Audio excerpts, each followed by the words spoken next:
আস্থা হারানো অবস্থায় এখানে বসা মিনিংলেস। ও আপনার you are determined to stage a walkout. এখানে ট্রাস্ট মেনটেন করা হয়নি, এটা আমাদের দুঃখ যে আমরা এই দুঃখ নিয়ে এখন ওয়াকআউট। না, আপনারা যদি ওয়াকআউট করার জন্য আগে প্রথমে সিদ্ধান্ত নিয়ে থাকেন, মোস্ট ওয়েলকাম, নো প্রবলেম। না না, democracy is a rule by majority. এটা মাননীয় স্পিকার, এটা আরো দুঃখ পেলাম, এই কথাটা আরো দুঃখ পেলাম। ইনশাআল্লাহ আরো দেখা হবে, এখানেই দেখা হবে। তবে আজকের মতো দুঃখ নিয়ে আমরা ওয়াকআউট করছি। আসসালামু আলাইকুম।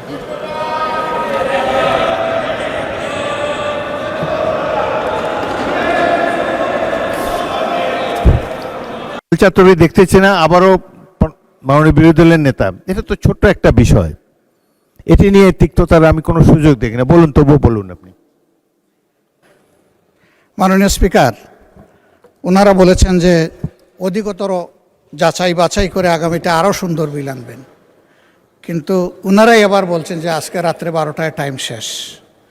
তার মানে টাইম শেষ হওয়ার সাথে সাথে সব ল্যাপসেস অটোমেটিক্যালি শেষ, এগুলার আর কোনো কার্যকারিতা থাকছে না, এগুলা অটোমেটিক্যালি ল্যাপস হয়ে যাচ্ছে। কোনগুলা? যেগুলা বিশেষ জাতীয় গুরুত্বপূর্ণ, সেই সবগুলাই রয়ে গেল ওই কাতারে।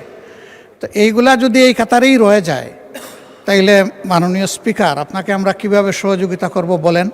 আমাদের তো একটা কমিটমেন্ট, যেমন তাদের কমিটমেন্ট জনগণের কাছে আছে, আমাদেরও আছে। আমরা এই কমিটমেন্টের জায়গাটা থেকে কি শোনা যাচ্ছে না নাকি? Thank you so much. এই জায়গাটা থেকেই আমরা চেয়েছিলাম যে কোঅপারেশনের মাধ্যমে, যেভাবে একটা বিশেষ কমিটি করে দেওয়া হয়েছিল, আপনিই করে দিয়েছেন আপনার সভাপতিত্বে, তারা যতটুকু পারেন ঐক্যমত হয়ে এসেছেন, যে সমস্ত জায়গায় ডিসেন্ডিং ওনাদেরও আছে আমাদেরও আছে, সেগুলো এখানে আলোচনা হতো, আলোচনা হয়ে তার ভাগ্য যেটাই নির্ধারিত হতো আমরা তো মেনে নিতাম মাননীয় স্পিকার। কিন্তু আলোচনাই হবে না, এখন তো এটাকে অলরেডি এজেন্ডা আউট করে দেওয়া হয়েছে।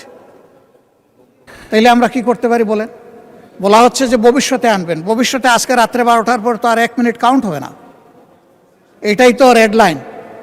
আপনার শেষ হয়েছে? জি, আমার শেষ হয়েছে, ধন্যবাদ। আমার তো মনে হয় যে মাননীয় স্বরাষ্ট্রমন্ত্রী সংসদ নেতার পক্ষ থেকে যে কথা বলেছেন এবং এই যে রেফারেন্স দিয়েছেন এই বিশেষ কমিটির, কোনো কিছুই তো ক্লোজ করা হয়নি। পরবর্তীকালে প্রয়োজন হলে এই ব্যাপারে বিল আনতে পারেন। আলাপ আলোচনার উপরে তারা গুরুত্ব দিয়েছে, আপনাদের সাথে আলাপ আলোচনা করেই তারা বিল মেনেছে। সুতরাং এই ব্যাপারে আপনার চিন্তিত হওয়ার কিছু নেই। আজকে যদি ল্যাপসও হয়ে যায়, আবার এটাকে নতুন করে বিল আকারে আনা সম্ভব, যদি আপনাদের মধ্যে আন্ডারস্ট্যান্ডিং থাকে।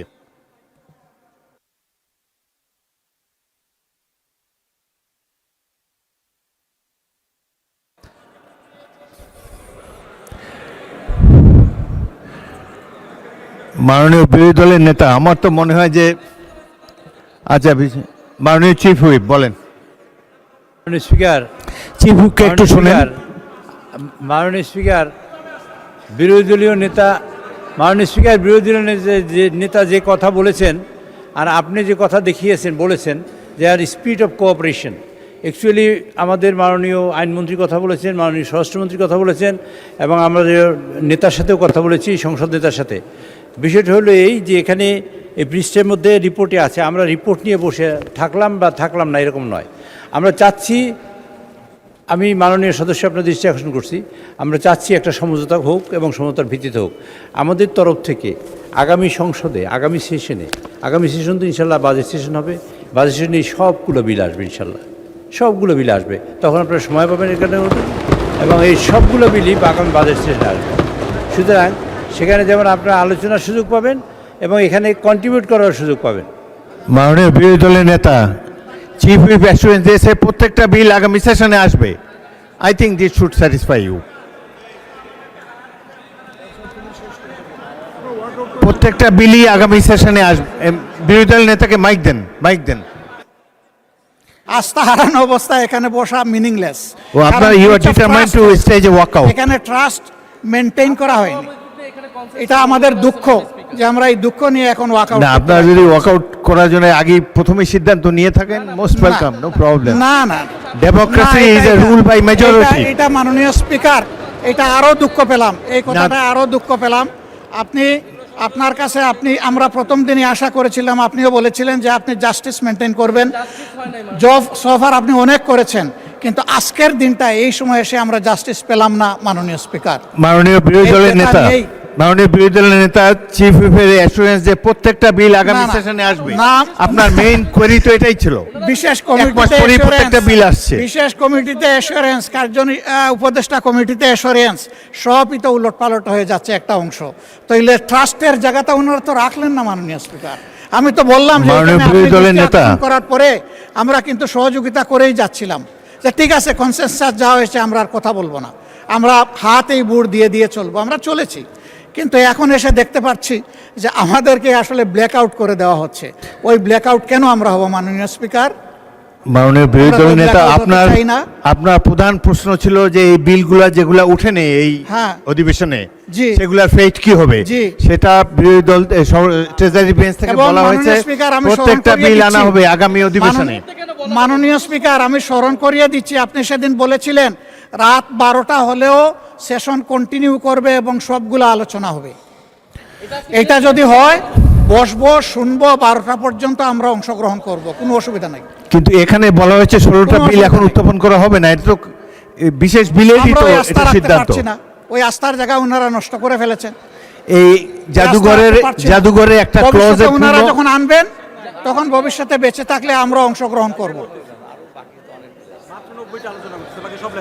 মাননীয় বিরোধী দলের নেতা, 133-এর মধ্যে 16 তো লেপস হচ্ছে না, 90 আলোচনা হয়েছে, আর বলেছেন যে একটা বাকি আছে, তাইলে আরো তো অনেকগুলা লেপস হয়ে যাচ্ছে। তো এই সবই তো আইনমন্ত্রীকে একটু শুনি আমরা। Everything আইনমন্ত্রী বলেন। মাননীয় স্পিকার, আপনাকে ধন্যবাদ। আপনার মাধ্যমে বিরোধী দলকেও ধন্যবাদ। উনি যে অঙ্কটা কষেছেন 133টার মধ্যে 90 আর একটা 91 হয়, আর তার সাথে 16, তাহলে 100 কয়টা হয়? 107টা হয়। মাননীয় স্পিকার, আমি আপনার মাধ্যমে মাননীয় বিরোধী দল নেতাকে বলছি, একটা বিলের মধ্যে এমনও আছে 3-4টা অর্ডিন্যান্স ইনক্লুডেড আছে। ফলে 133টার যদি হিসাব করা হয়, এই 91টার মধ্যে ওই 16টা বাদ দিয়ে সবগুলো ইনক্লুডেড। মাননীয় স্পিকার, ওই 16টার ব্যাপারে বলছেন জাতীয় গুরুত্বপূর্ণ অনেক অধ্যাদেশ আছে। আমিও মনে করি জাতীয় অনেক গুরুত্বপূর্ণ অধ্যাদেশ আছে। ওনাদের সাথে আমাদের কথার পার্থক্যের জায়গাটা হলো, ওনারা বলছেন এইগুলো নিয়ে আলাপ আলোচনার দরকার, আমরাও বলছি দরকার। ইতিমধ্যেই এই পার্লামেন্টে ওইগুলোর উপর ডিবেট হয়েছে মাননীয় স্পিকার পরশুদিনই, গতকালকে অথবা পরশুদিন, গতকালকেই মানবাধিকার কমিশনের আইনের উপর ডিবেট হয়েছে, সুপ্রিম কোর্ট সচিবালয় আইনের উপর ডিবেট হয়েছে, সুপ্রিম কোর্টে বিচারক নিয়োগ আইনের উপর ডিবেট হয়েছে। গুম কমিশনের বিষয়ে কি কারণে গুম কমিশন আমরা আরও বেশি বাছাই করব সেটা আমরা বলেছি। সুতরাং ওনারা ডিবেট করার পরে ভুলে গেছেন যে ওনারা ডিবেট করেছেন। আমরা বিনয়ের সাথে বলছি, আমরা আবারও বলছি, আমাদের বিলের মধ্যেই মানবাধিকার কমিশনের আইনের রহিতকরণ এবং হেফাজত বিলের মধ্যেই সেখানে প্রিএমবেলে আমরা সুস্পষ্টভাবে বলেছি আরও বেশি যাচাই বাছাই করা প্রয়োজন, স্টেক হোল্ডারদের সাথে আলোচনা করা প্রয়োজন। আমরা সুপ্রিম কোর্ট বিচারালয় সচিবালয়ের যে বিলটা নিয়ে এসেছি সেই বিলের প্রিএমবেলের মধ্যে একই কথা বলেছি। সুপ্রিম কোর্ট বিচারক নিয়োগ আইনের যে বিলটা এনেছি সেখানেও একই কথা বলেছি। এবং এইটার উপরে ওনাদের পক্ষ থেকে আপনি 10 মিনিট, 12 মিনিট, 15 মিনিট করে সময় দিয়েছেন, ওনারা ডিবেটে অংশগ্রহণ করেছেন। আজকে এসে হঠাৎ করে বলছেন আমরা ডিবেট করতে পারিনি ওইগুলোতে।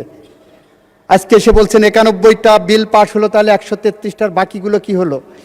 এই 91টা বিলের মধ্যে ওই 16টা বাদে সবগুলো অর্ডিন্যান্স ইনক্লুডেড। মাননীয় স্পিকার, আমরা এই রিপোর্টের গো বাই দ্য বুক হিসাবে গেছি। মাননীয় স্পিকার, আমি মাননীয় বিরোধী দলীয় নেতাকে বলবো, আমরা যেভাবে বিশেষ কমিটিতে আলোচনা করেছি, যে রিপোর্টটা এই সংসদ গ্রহণ করেছে, সেই রিপোর্টের বেসিসেই আমরা এগিয়ে যাচ্ছি। মাননীয় স্পিকার, আপনাকে ধন্যবাদ। ধন্যবাদ। মাননীয় বিরোধী দলের নেতা বলুন। ইনশাআল্লাহ আরো দেখা হবে, এখানেই দেখা হবে। তবে আজকের মতো দুঃখ নিয়ে আমরা ওয়াক আউট করছি। আসসালামু আলাইকুম।